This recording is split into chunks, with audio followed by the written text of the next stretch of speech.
Mardi 4 avril, Donald Trump se présentait au tribunal de Manhattan, New York, pour l'ouverture de son procès pour fraude.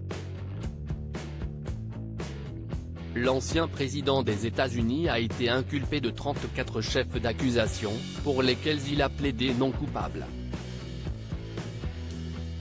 C'est une grande première dans l'histoire judiciaire des États-Unis. Ce mardi, un ancien pensionnaire de la Maison-Blanche s'est présenté à un tribunal pénal. Il faut dire que les faits reprochés à Donald Trump ont de quoi faire polémique outre-Atlantique. L'ancien président américain, 2016-2020, est accusé d'avoir versé un pot de vin à l'ancienne star de la pornographie Stormy Daniels pour acheter son silence au sujet de leur relation extra-conjugale, alors qu'il briguait la présidence. Un pot de vin qui aurait de plus été payé avec les fonds de sa campagne, ce qui relève donc du pénal.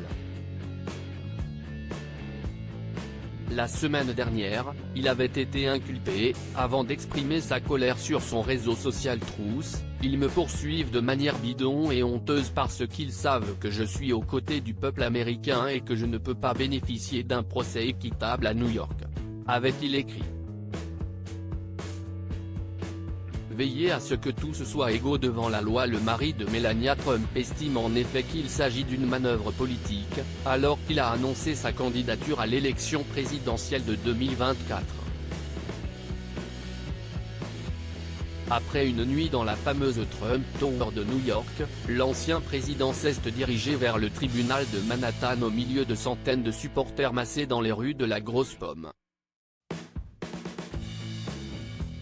Lors de ce moment historique, il a comme prévu été inculpé de 34 chefs d'accusation relevant de la fraude, avant que son avocat Joe Tacopina n'annonce qu'il plaidait non coupable pour l'intégralité de ces derniers.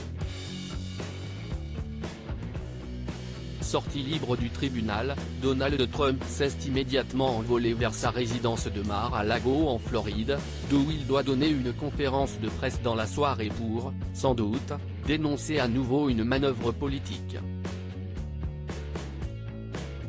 Le procureur de Manhattan Alvin Bragg n'a en revanche pas tardé à s'exprimer, assurant son intention de se montrer impartial, comme ce bureau l'a fait maintes et maintes fois. Nous assumons aujourd'hui notre responsabilité solennelle de veiller à ce que tous soient égaux devant la loi. Aucune somme d'argent et aucune quantité de pouvoir ne change ce principe durable, a-t-il déclaré devant la presse américaine. Donald Trump sortira-t-il indemne de cette affaire historique ?